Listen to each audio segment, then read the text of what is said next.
Muy buenas tardes, estimados televidentes y radioyentes. Estados Unidos en tiempos de Trump es el tema que nos vuelve a convocar en nuestra mesa redonda en medio de los acontecimientos que están teniendo lugar en los últimos días, desde la cumbre de Trump con Putin y después con Zelensky y los líderes europeos, también el envío de embarcaciones militares de Estados Unidos a nuestra región del Caribe, lo que está ocurriendo a la economía mundial con los tarifazos de Trump y también pues algunas reyertas políticas al interior de Estados Unidos son algunos de los temas que estaremos intentando en el tiempo que tenemos tratar hoy en nuestra mesa redonda. Tengo el placer de que me estén acompañando en este programa el doctor Ernesto Domínguez López, investigador y profesor titular del Centro de Estudios Hemisféricos y sobre Estados Unidos de la Universidad de La Habana, y mi colega Oliver Zamora Oria, periodista, analista de temas internacionales y parte de nuestro equipo de trabajo. Con ellos estaremos compartiendo la mesa redonda de hoy. A ustedes los invito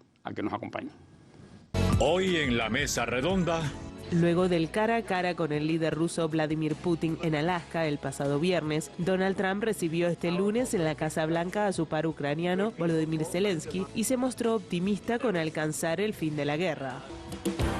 Estados Unidos ha iniciado el despliegue de fuerzas aéreas y navales en el Mar Caribe meridional para contrarrestar amenazas provenientes de cárteles de la droga latinoamericanos. Lula dijo, ¿sabes qué? Me vale madre. Aceptamos el 50% de tarifas y vamos a redireccionar el mercado afectado para Asia, lo cual, como siempre, China no hace nada y gana. Hoy en la mesa redonda. Bueno, son algunos de los materiales que tendremos a lo largo de esta emisión, pero vamos como es habitual a nuestra sección La Noticia del Día. Hoy ha ocurrido un importante encuentro entre China y la India, mirando a fortalecer sus lazos políticos y comerciales. Les propongo ver una visión bien occidental y bien pragmática de France 24 sobre este encuentro y después pues darle algunas otras informaciones.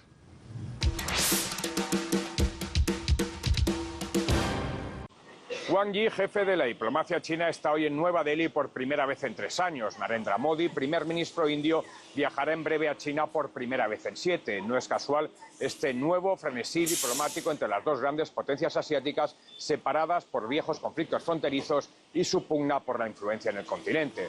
La razón del acercamiento es Donald Trump y su hostil política hacia India, con el 50% de aranceles, gravará sus importaciones como castigo a sus compras de petróleo ruso. 5 años atrás, las relaciones sino-indias tocaron fondo con la muerte de decenas de soldados en enfrentamientos en el Himalaya.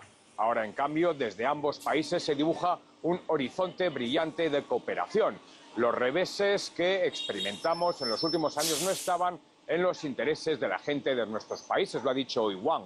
El viraje llegó con la reunión de Modi y Xi Jinping en Rusia, la primera en un lustro. Desde entonces, los dos países han levantado sus restricciones a los visados turísticos, ultiman ya la recuperación de los vuelos directos y China permitió a los peregrinos indios que visitaran los lugares sagrados del Tíbet. El proceso ha sido acelerado en las últimas semanas por los ataques de Trump a Nueva Delhi, que no solo ponen en peligro sus vínculos económicos y tecnológicos, sino que dinamitan una vieja alianza con la que Washington buscaba embridar el auge chino en Asia.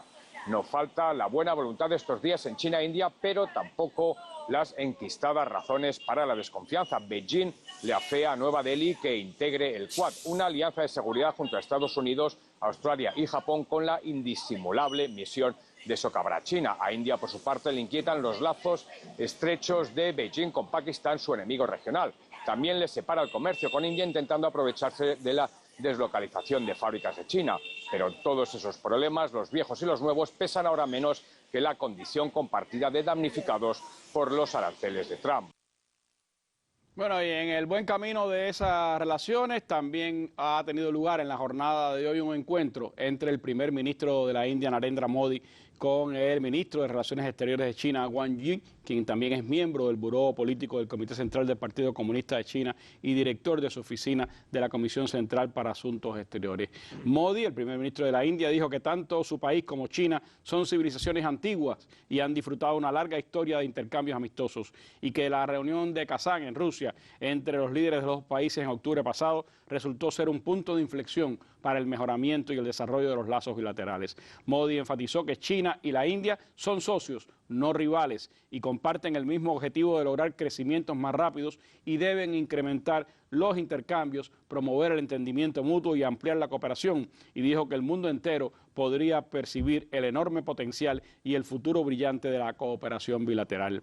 Las dos partes deben gestionar y resolver debidamente los asuntos fronterizos, de modo que las diferencias no se conviertan en un conflicto, indicó el primer ministro indio. Modi dijo que este es el año del 75 aniversario del establecimiento de lazos diplomáticos entre la India y China y que los dos países deben abordar los lazos bilaterales desde una perspectiva a largo plazo y que el surgimiento del siglo asiático está estrechamente vinculado con la cooperación India y China, por lo que es imperativo que los dos países trabajen juntos por el desarrollo mundial y el bienestar de la humanidad. Dijo también que espera asistir a la cumbre de Tianjin de la Organización de Cooperación de Shanghái. Wang, el canciller chino, por su parte, dio la bienvenida a la asistencia de Modi a la próxima cumbre y dijo que los líderes de ambos países alcanzaron un importante consenso durante la reunión de Kazán. Describió su visita a la India como una preparación para intercambios de alto nivel entre los dos países y dijo que durante su visita China e India han alcanzado un consenso sobre el reinicio de los mecanismos de diálogos en varios ámbitos, la profundización de la cooperación mutuamente benéfica, la defensa del multilateralismo, el manejo conjunto de los desafíos mundiales y la oposición a la intimidación unilateral. Sin duda, respuesta concreta de India y China a las amenazas de Trump, sobre todo en el ámbito comercial, un tema del que estaremos hablando hoy también en nuestra mesa redonda. Noticia del día, este importante encuentro entre India y China buscando consensos políticos y comerciales comunes frente a los desafíos que le impone también Estados Unidos. Con ella comenzamos la mesa redonda. Hablemos entonces de ese Estados Unidos en tiempos de Trump.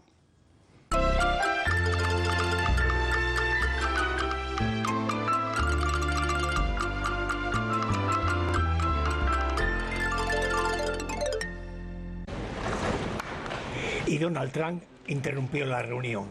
Su encuentro con los líderes europeos que habían acudido a la Casa Blanca en apoyo de Volodymyr Zelensky. Trump llamaba al presidente ruso. Et elle ne donne aucun signal de vouloir sincèrement la paix. El presidente Trump cree que puede llegar a un acuerdo. Yo quiero creerlo, ha dicho el presidente francés Emmanuel Macron. Manifestaba así sus dudas sobre la sinceridad de Vladimir Putin. En la reunión con Trump, además del presidente francés, el de Finlandia y los primeros ministros de Italia y el Reino Unido. También la presidenta de la Comisión Europea y el secretario general de la OTAN.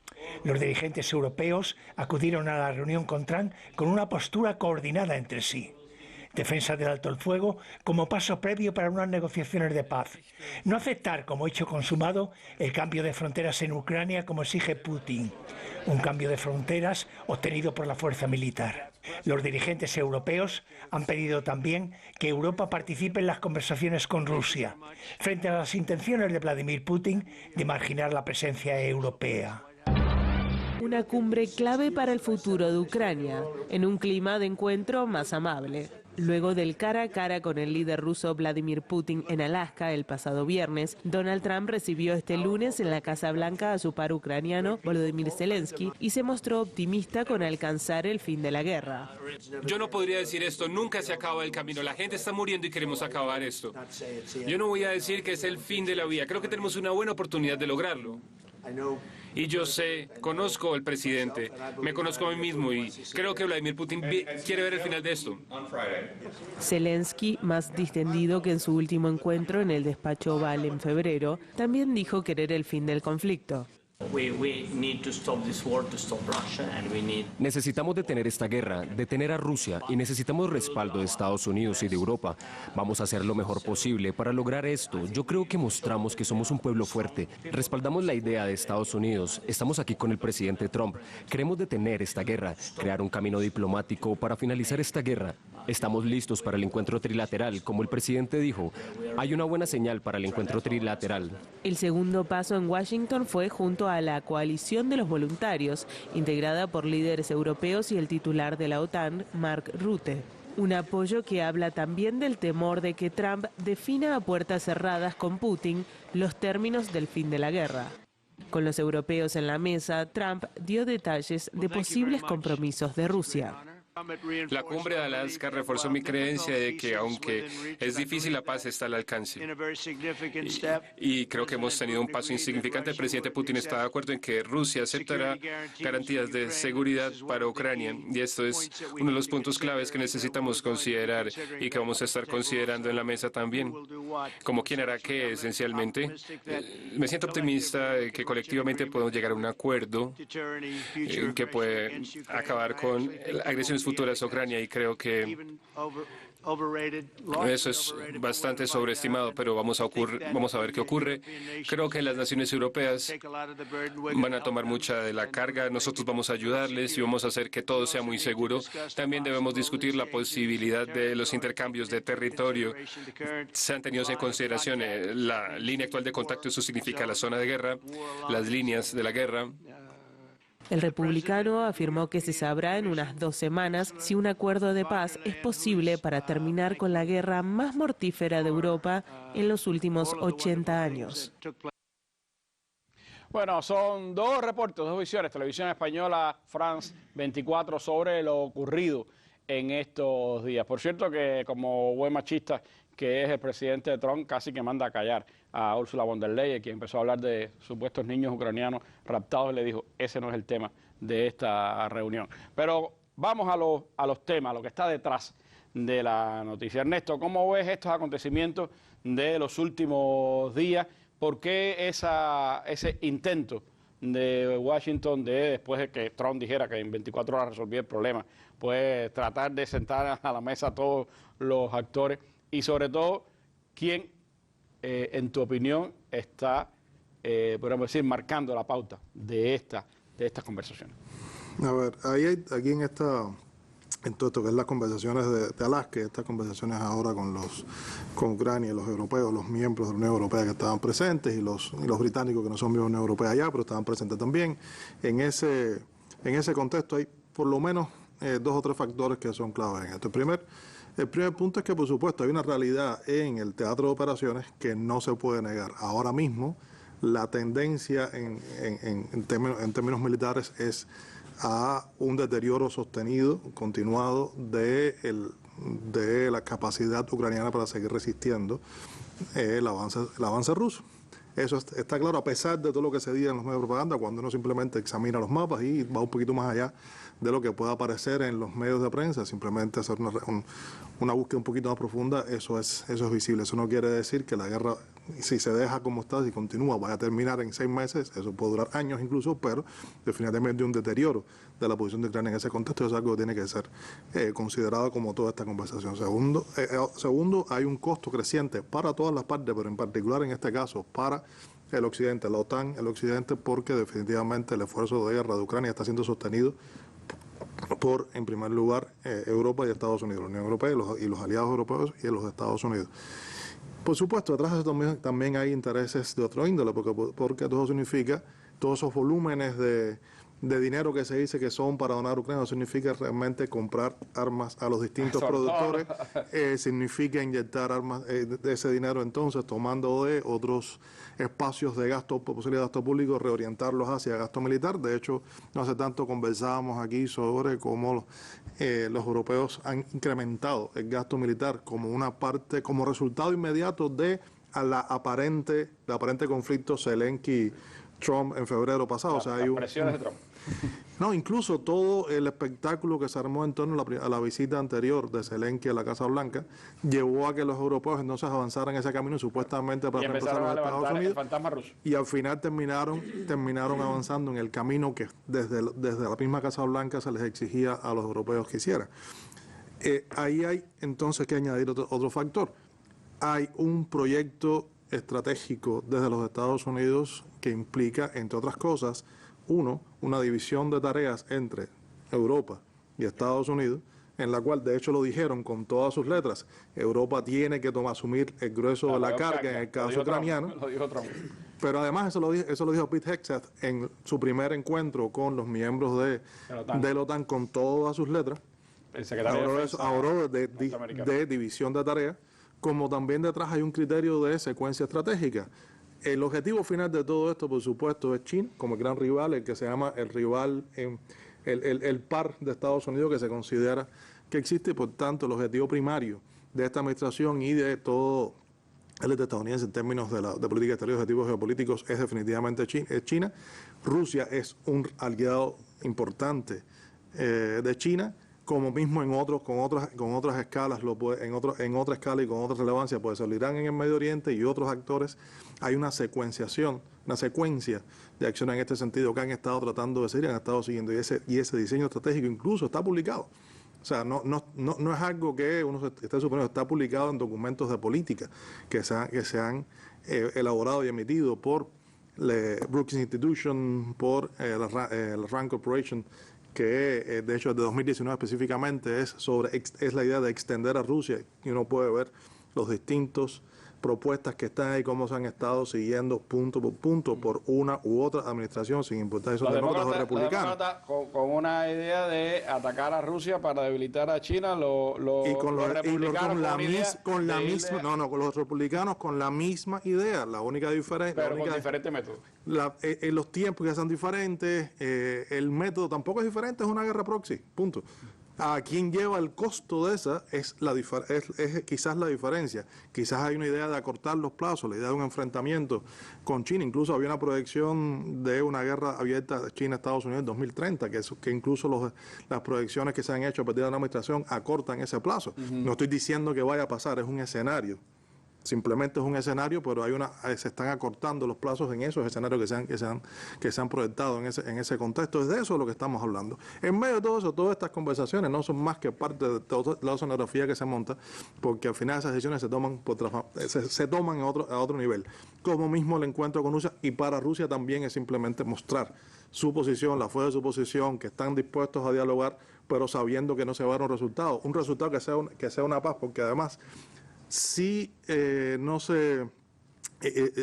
no se continúa el conflicto, el otro escenario, que sí es un escenario que a los europeos y a los Estados Unidos le puede interesar, es un congelamiento del conflicto a lo largo de la línea de contacto, que sería una especie de Minsk 3.0, que significaría simplemente mantener las tensiones, y dar tiempo entonces para reunir más recursos en su momento, desplegar fuerzas para proteger la paz, que no son con la OTAN, pero para el caso serían países miembros de la OTAN en el territorio ucraniano. O sea, es parte de lo que se está conversando, sin reconocer ninguno de los cambios territoriales. Por cierto, sobre cambios territoriales hay antecedentes no muy lejanos en el tiempo sobre realidades de ese tipo y cambios de frontera.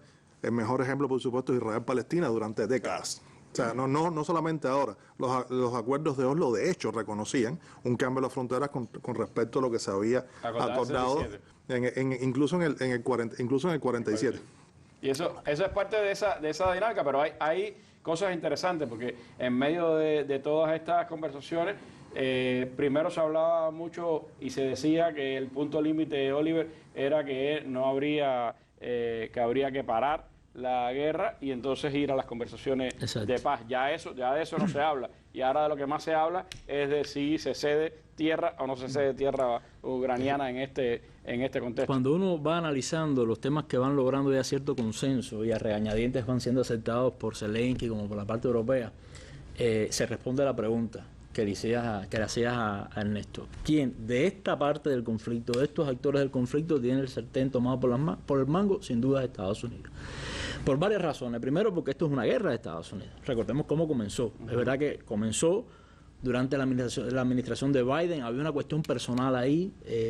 Ucrania siempre fue un país con, vamos a decir, A decir verdad, empezó de la administración de Obama, ¿no? Exacto, es lo que te quería decir.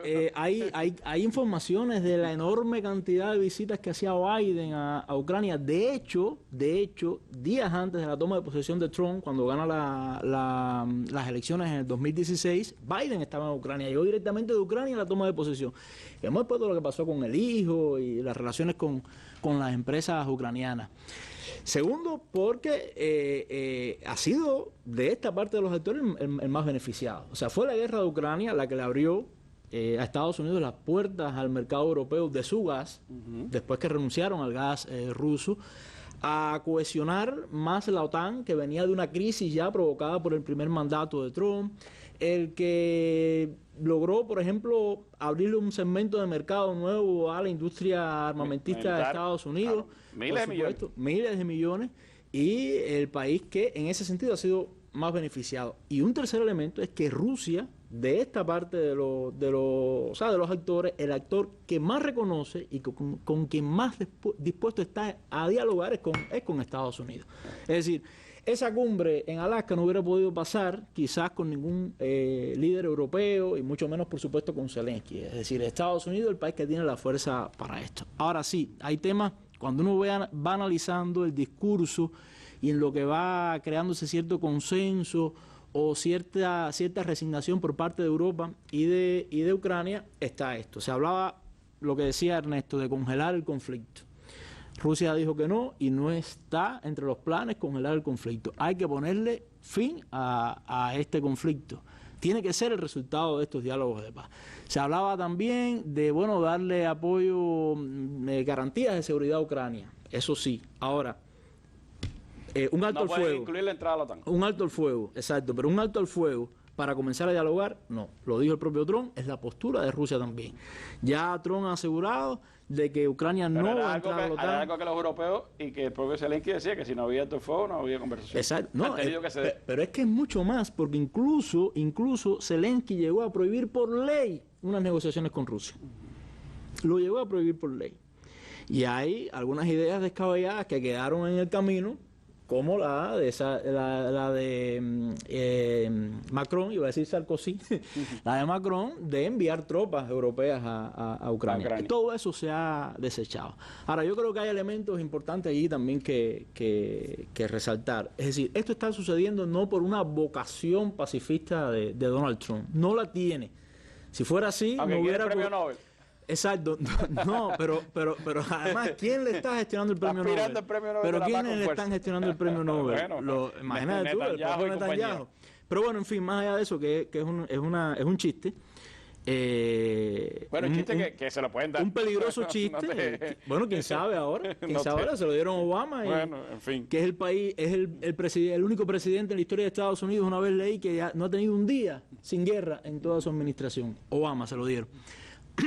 Pero lo que quiero decir es que, de alguna manera un poco como que me disocié con el tema, sí, exacto. Esto no responde a una vocación pacifista de Trump. Claro. Si la tuviera, no hubiera pasado lo que pasó con Irán, ni hubiera pasado con lo de Israel, ni estuviera pasando otro de los temas que vamos a hablar de esto de la presencia en el Mar Caribe. Simplemente no es su guerra y simplemente era lo que decía Ernesto, está pasando factura, porque el cálculo inicial para toda esta gente fue muy simple. Bien, Rusia es una potencia militar, militarmente es muy difícil en el terreno, ¿no?, enfrentarle y ganarle. O sea, Ucrania no es un rival, pero ¿qué vamos a hacer con una batería de sanciones que vamos a ir incrementando? Vamos a debilitar la economía rusa y eso va a ser lo que va a obligar a Rusia a la derrota, a doblegarse, a negociar. Y nosotros vamos a tener una posición de fuerza con respecto a Rusia. Pasó todo lo contrario. Es decir, venían preparándose, crearon toda la estructura necesaria, tomaron las medidas necesarias, la economía rusa incluso llegó a crecer, a posicionarse más en el mercado internacional, o sea, a nivel internacional, y por supuesto lograron oxigenar ese ejército y llegar aquí. Es decir, sin duda es Estados Unidos por esta parte quien está, vamos a decir, cortando el bacalao, como decimos popularmente, y yo creo que también hay que destacar que es la primera vez, creo yo, en mi opinión muy personal, que sí se está ya creando como una base mucho más sólida para una solución de este conflicto, que no va a ser la solución que en su momento, hace años atrás, ni soñaba ni la Unión Europea, ni mucho menos Ucrania. Y lo cierto es que Putin ha reafirmado su papel de estadista y segundo, está poniendo las condiciones también. Por supuesto. Aunque Trump es el mediador y es el que representa la otra parte, al final están siguiendo las posiciones de Rusia, ¿no? Trump no es mediador, Trump es la contraparte en la negociación. Exacto. Esa es la manera en que se le está mirando, evidentemente, desde Rusia, evidentemente, de todo el que entiende un poco cómo funciona. Los demás son mediadores, los demás son ellos mismos coro. están reconociendo, lo decían en el reportaje, está claro. Evitar de que Trump tome decisiones solo. Pero ojo, no podemos olvidar que al mismo tiempo que está pasando esto,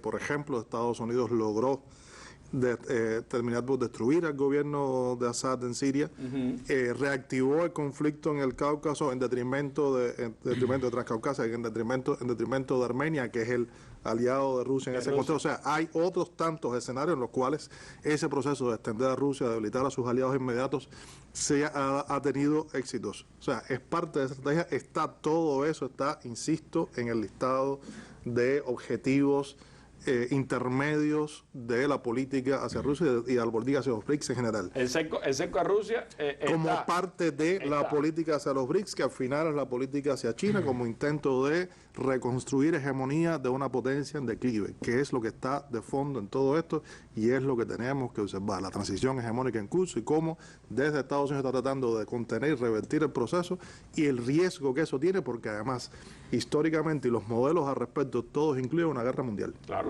todos los cambios que en estos tiempos se está hablando con mucha soltura de armas nucleares. Recomposición imperial en todos los casos ha sido parte en la historia, parte de guerra.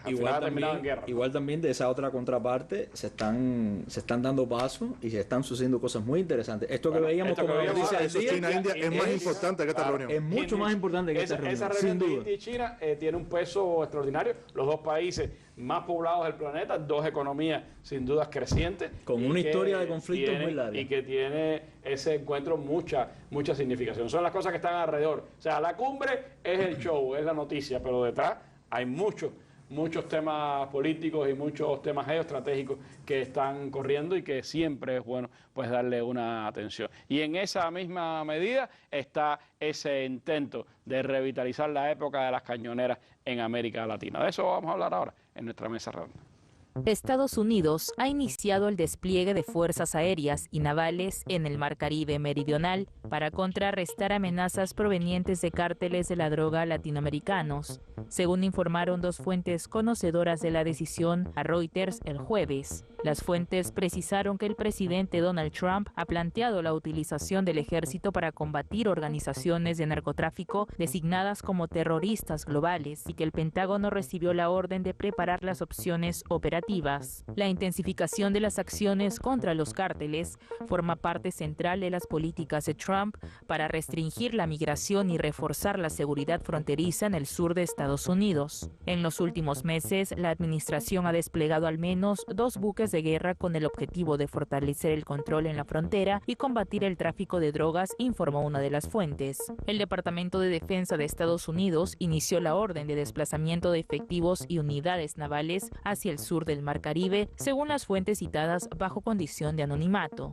Este despliegue tiene como objetivo afrontar amenazas a la seguridad nacional de Estados Unidos provenientes de organizaciones narcoterroristas, especialmente designadas en la región, dijo una de las fuentes citadas por Reuters. En febrero, la administración Trump incluyó al cártel de Sinaloa de México, grupos criminales venezolanos como el Tren de Aragua y otras bandas delictivas en la lista de organizaciones terroristas internacionales, en una medida que reforzó las acciones de control migratorio y persecución de miembros de pandillas. El ejército estadounidense ya ha intensificado operaciones de vigilancia aérea sobre los cárteles mexicanos para recolectar inteligencia que permita diseñar estrategias contra el narcotráfico. Trump ha sugerido previamente desplegar tropas estadounidenses en México para combatir a los cárteles, propuesta que el gobierno mexicano afirma haber rechazado. La operación militar en la región sigue a un aumento de las designaciones de grupos criminales como prioridad en la política exterior y de seguridad de Estados Unidos.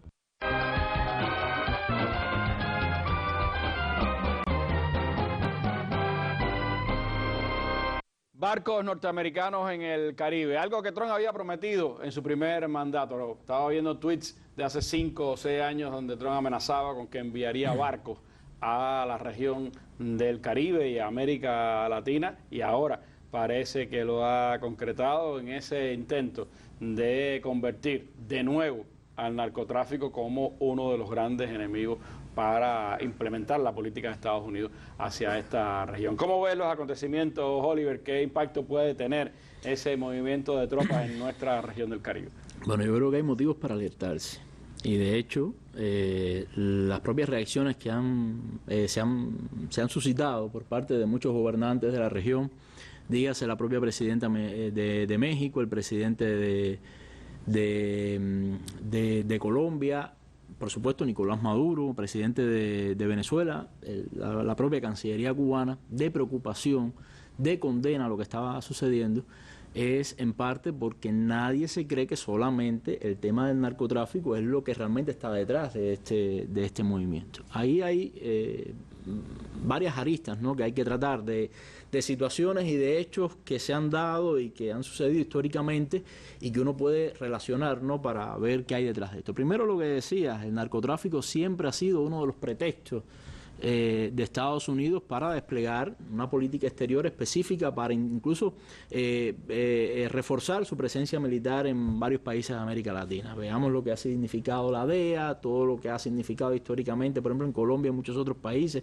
en Ecuador, el combate al narcotráfico. En el propio México se ha convertido en una serie, históricamente me refiero, ¿no?, de proyectos y de programas que al final resultaban en una mayor presencia militar en América Latina, y sabemos lo que significa una presencia militar en América Latina, bueno, en cuanto a la falta de soberanía y a la dependencia política. Pero antes hablaban solo de narcotráfico, Oliver, ahora hablan de narcoterrorismo, es decir, unen el término del terrorismo con el término del narcotráfico. Exacto. Y crean como una especie de coco mayor, ¿no?, para poder intervenir. Exacto. Y está muy relacionado también con lo que ha sucedido recientemente respecto al presidente Nicolás Maduro. Recordemos, es que es una política que recuerda las películas del oeste, ¿no? Una recompensa primero de 25 millones, después la doblaron a 50 millones y ahora han comenzado a acusar sin pruebas, sin evidencia ninguna. Por el que da información de Nicolás Maduro, que todo el mundo sabe dónde está. Exacto, no, pero además han comenzado a acusar al presidente de ser uno de los jefes de los carteles. Sí, habló ya no solo desde Venezuela, sino también hasta de los de México. Exacto. Sinaloa, no, y a ver, no hay una evidencia de esto. Claro, no hace falta evidencia. Solamente la palabra o el posible testimonio de personas involucradas que ya están presas y que sabemos dónde están. Entonces, cuando uno une todos esos factores, todo lo que se ha sucedido con respecto a la política hacia Venezuela, esto mismo que estábamos hablando, el papel, la justificación que siempre ha sido el narcotráfico para Estados Unidos, es realmente preocupante. Es muy difícil prever, ¿no? Yo creo, pero es que si algo ha demostrado Trump es que uno no puede prever mucho, ni siquiera guiarse por una lógica, porque es un gobierno que tiene su propia lógica y que a veces va contra la lógica. Uno diría, bueno, un país que tiene tantos frentes abiertos a lo interno, que está en una guerra arancelaria, que está incluso inmiscuido en un proceso como el ucraniano, o sea, ¿cómo va a abrir este frente? Además, también dentro de la propia base del presidente de Estados Unidos, la base MAGA, todo esto de los conflictos fuera de Estados Unidos, el tema de la guerra, no es algo que, vamos a decir, que se acepta, pero realmente los movimientos son preocupantes. Y hay que tomar en cuenta también que detrás de esto está Marco Rubio. De hecho, fue uno de los que en una conferencia de prensa reafirmó esto, y que es una persona que ha encontrado en el tema de Cuba, Venezuela y de América Latina como un espacio de realización personal, ya que lo ignoran y lo marginan de lo gordo y de otras cuestiones fuertes de la política exterior de Estados Unidos.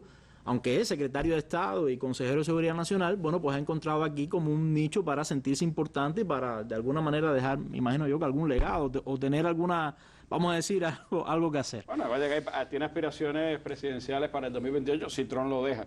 De todas formas, en la más reciente encuesta que hizo Gallup en Estados Unidos, de las personalidades más prominentes del gobierno norteamericano y de otras regiones, Marco Rubio fue el político norteamericano peor valorado. En la encuesta, los 3 peores. El peor de todo, Elon Musk, para los ciudadanos norteamericanos. Pero el segundo peor de todo, Benjamín Netanyahu. Lógico. Y el tercer peor de todo, pues nada menos que Marco Rubio. Pero mirándolo hacia la geopolítica estadounidense, ¿qué significa ese retorno un poco a las cañoneras en esta región, ese despliegue que es aparatoso, aunque Estados Unidos tiene tropas en otros lugares de América Latina? Ernesto. Sabes, mira, este tema, hay una continuación lógica de una política que no empezó ni siquiera con Trump en su primera administración. De hecho, recordemos, aparte del Plan Colombia y las bases militares en Colombia, recordemos que también se había reactivado hace unos cuantos años la Cuarta Flota, que es justamente la que es responsable del Caribe, a la cual evidentemente están subordinadas estas unidades que se han desplegado en el Caribe. Y es una política asociada con el afianzamiento del posicionamiento militar de Estados Unidos en el hemisferio occidental, en el mismo contexto que estamos hablando del debilitamiento relativo de la posición de Estados Unidos a nivel global. O sea, hay una intención de reafirmar, de afirmar y consolidar o incluso recuperar en una medida significativa en todo este periodo el control sobre el hemisferio occidental, que es la esfera de influencia natural de los Estados Unidos, mirando desde el realismo político más tradicional. Evidentemente esto es parte de ese proceso y es algo que hemos conversado en varias ocasiones, en múltiples espacios. El hecho de que Estados Unidos, en estas condiciones en las cuales hay un relativo debilitamiento, necesita consolidar esa posición en América Latina. Y eso hemos visto también cómo ha habido una vuelta a políticas más activas en la región, que en otras épocas quedó, digamos, un tanto relegada. Eso no quiere decir que necesariamente sea la prioridad de los Estados Unidos. No es eso lo que estamos hablando, porque hay una activación de esas políticas muy claro. Que no solo es militar, Ernesto, porque también ha estado toda la intromisión contra los poderes judiciales en América Latina. Por eso decía que es una activación de política. Los militares parte de eso, es una política más activa hacia la región para revertir procesos de izquierda que se dieron y que estamos viendo los efectos en múltiples escenarios. Bolivia es el más reciente, pero hay múltiples escenarios. Ecuador, por ejemplo, fue uno de los más llamativos por la manera en que se dio, en fin, lo hemos estado viendo. Pero además de todo, en el caso de la administración Trump, recordemos que desde incluso antes de asumir la presidencia, hay un discurso de vuelta a una política hacia región que se acerca mucho más a la política de un Teddy Roosevelt, cuando hablaba, por ejemplo, de la expansión territorial, de recuperar el control sobre el canal de Panamá. Está en esa línea, es una manera un discurso que se acompañan con formas de actuación que se parecen más a una forma más temprana de imperialismo estadounidense que la que se había estado dando desde el final de la Segunda Guerra Mundial en adelante. No es que no hubiera una presencia, no es que no hubo un recurso a lo militar, sino la manera en que se daba específicamente hacia América Latina era de otras maneras, muy marcadas, por ejemplo, en su momento por la política del buen vecino, que eran métodos más sutiles quizás, y las intervenciones militares generalmente estaban encubiertas por la Organización de Estados Americanos y otro tipo de mecanismos de legitimación y demás. En ese contexto, en ese cambio al menos discursivo de la forma exterior que asuma esa política, también lo podemos utilizar también podemos insertar este cambio en o esta decisión específicamente dentro de esa tendencia. Y por supuesto, el tema de narcotráfico, el narcoterrorismo y todo lo demás es parte de esa tradición de identificar enemigos que justifican, legitiman ante el público estadounidense y ante actores internacionales distintas medidas. En su momento era el comunismo soviético y tal, la amenaza como comunista. Le gusta los sismos, no puede ser narcotráfico solo, tiene que ser narcoterrorismo. El terrorismo fue la justificación después del 11 de septiembre para la política exterior, particularmente la posición Bush, pero incluso después. Entonces, en América Latina, como que esos dos más tradicionales no funcionan demasiado bien ahora mismo, entonces damos otro discurso. Entonces en América Latina sí tenemos entonces el tema narcotráfico, tiene la que entonces lo mezclamos con todo eso. Una cosa que es interesante y quería comentarlo porque recientemente estaba dialogando con algunos colegas mexicanos y hay un trabajo que estaban haciendo ellos. Hablaban, entre otras cosas, hay un trabajo de algunos de ellos que dicen los carteles realmente no existen. ¿Qué es lo que está tratando de decir con eso? No es que no haya narcotráfico, no es que no haya organizaciones criminales vinculadas al narcotráfico, sino que la visión que se ha creado desde fuera sobre lo que representan esas famosas organizaciones, en su criterio, es una visión hipertrofiada, utilizada específicamente para justificar determinadas políticas. Ahora, yo no tengo evidencia ni de un lado ni de otro, pero simplemente quería añadir si en la conversación de que hay una crítica también a esa mirada. ¿A dónde va la mayor parte de ese dinero en narcotráfico? No, eso evidentemente. Y en mercados estadounidenses. Es un mercado que está organizado. ¿Y qué quiere decir eso? Que son los estadounidenses los que al final si te fijas, hay algunos carteles que están en lugares claves para esos intereses, que son los que han estado siendo más utilizados para justificar ese tipo de acciones. Entonces, por supuesto, en nuestra discoteca local tenemos discusiones interesantes. Estábamos hablando de narcoterrorismo y se nos fue la corriente acá, o sea, las luces. Eso es una advertencia, hay que tener cuidado, dicen que esa gente está en todos lados. Pero lo cierto es que hay esta noticia, la presencia militar de la presencia naval de Estados Unidos en la región del Caribe, y es una noticia a la que hay que darle seguimiento. Exacto. Y que forma parte de esas amenazas estadounidenses, sobre todo a la revolución bolivariana de Venezuela, pero a toda esta zona del Caribe y a todos los procesos en América Latina. Un asunto que sin duda está en el centro también de las miradas en las últimas horas y que pasan por otras noticias de las que estaremos hablando en los últimos minutos de nuestra mesa redonda. Esta noche, después de la novela... Yo tengo, en relación a Cuba, una grande deuda. Tengo una gran deuda con Cuba. Una deuda de un país que siempre fue solidario con Brasil y fue solidario con el pueblo brasileño en una área muy delicada que es la salud pública. Yo debo a Fidel, y debo a Raúl, y debo a Miguel, y debo al pueblo cubano.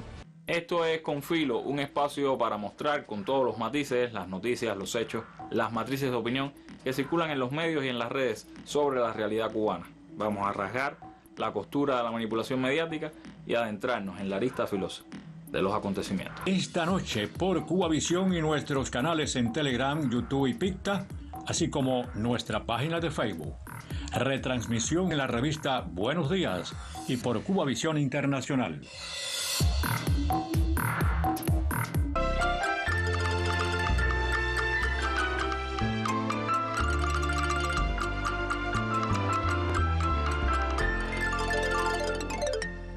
Lula dijo, ¿sabes qué? Me vale madre. Aceptamos el 50% de tarifas y vamos a redireccionar el mercado afectado para Asia, lo cual, como siempre, China no hace nada y gana.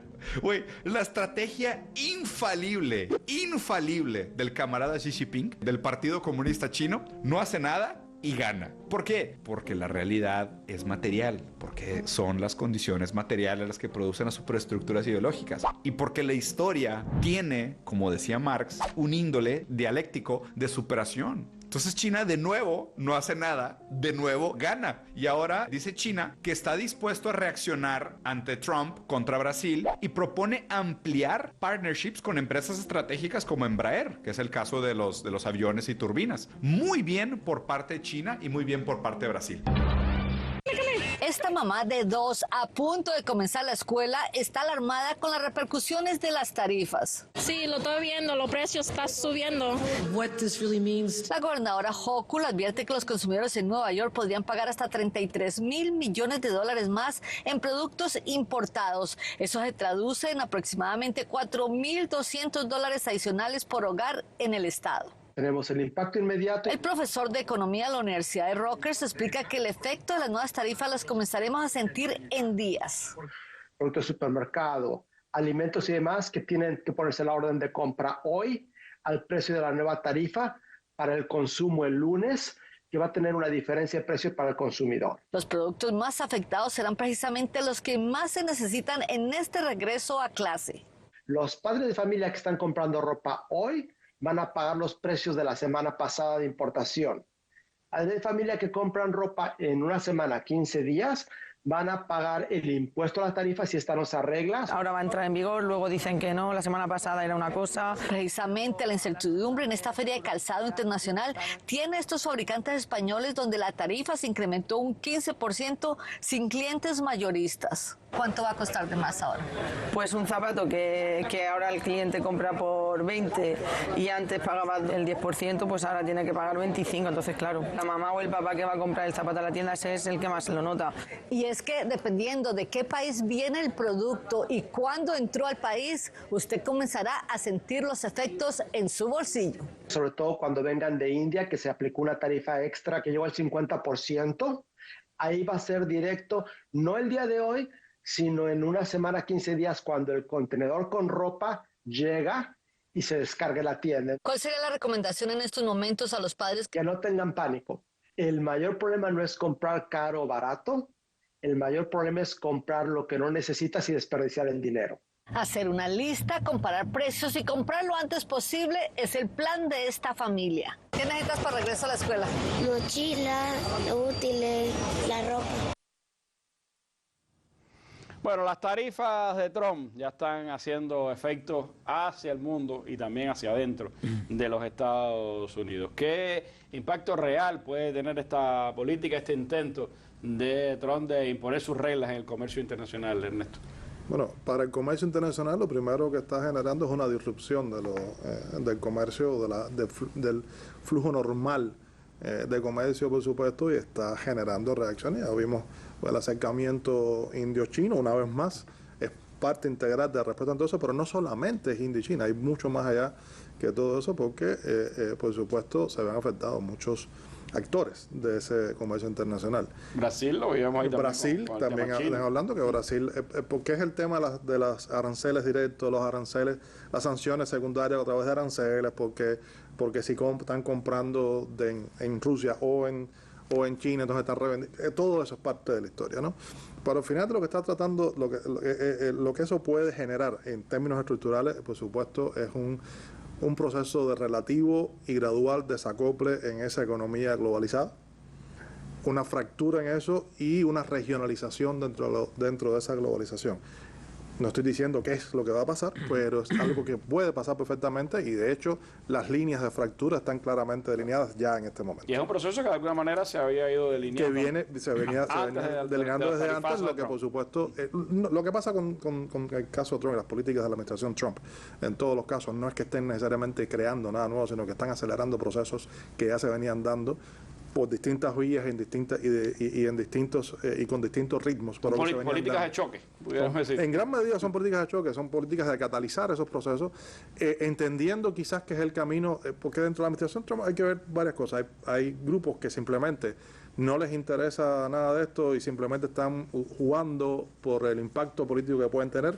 Hay algunos actores, algunos miembros dentro de ese grupo, Peter Navarro sería el caso clásico, que sí piensan o que por lo menos han sido consistentemente portavoces de la idea de que los aranceles, las políticas arancelarias, el proteccionismo básicamente, es la manera de recuperar la economía estadounidense. El pequeño problema que tiene todo eso es que los aranceles, cuando se utilizan de manera estratégica, pueden proteger sectores de la economía en los cuales hay una base para desarrollar, hay políticas al respecto, hay flujos inversionistas en este sentido, y crea un espacio donde protege ese mercado interno para su posible crecimiento frente a una competencia externa que puede ser demasiado. Pero en el caso de Estados Unidos, por ejemplo, lo que más crece es el sector tecnológico y se afecta. El gran tema que en Estados Unidos el problema es que esa clase de políticas y esa clase de proyectos inversionistas a gran escala hoy no existen en los Estados Unidos. Simplemente no existen. Y tomando en cuenta además que es por todo el espectro, o sea, no está dirigido a determinados sectores estratégicos, sino que más allá de las variaciones es para todo.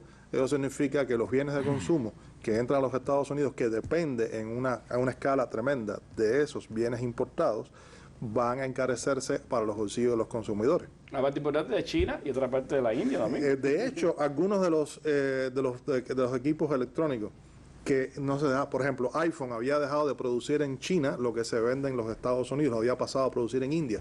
Ahora eso va a caer bajo este nuevo 50%. Y así podemos, y así eso se extiende a otros escenarios. Te pongo el ejemplo de iPhone porque de Apple, en realidad, los productos Apple, no solamente iPhone. Apple es así durante mucho tiempo la empresa de más valor en los Estados Unidos por lo que se llama capitalización de mercado. Y es uno de los símbolos de toda esa, lo llamada nueva economía, las empresas de tecnología y demás. Pero está afectada directamente por eso.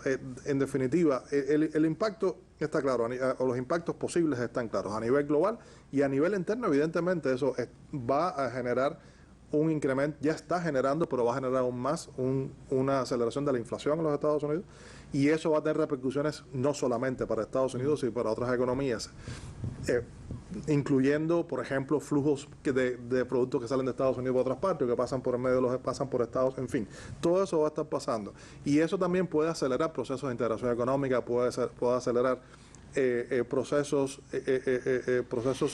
de generación de espacios comerciales fuera del control estadounidense, puede acelerar los proyectos de desdolarización del comercio mundial, al menos precios del comercio mundial. Todas esas son cosas que pueden estar pasando ahora, o que pueden estar pasando en los próximos años. También puede generar que varios capitulen.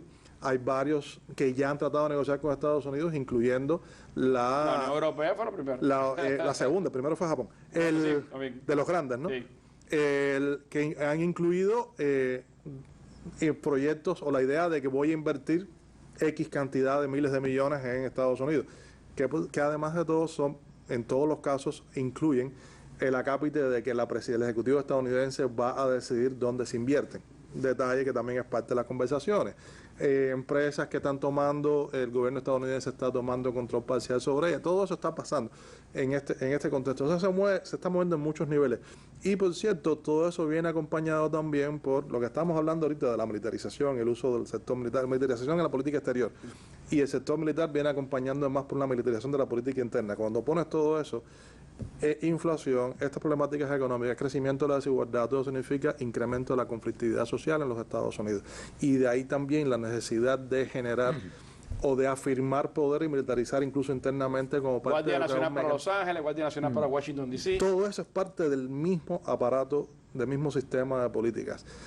Hay un grado de incoherencia en esas políticas, sin duda, pero en el fondo hay una idea relativamente coherente.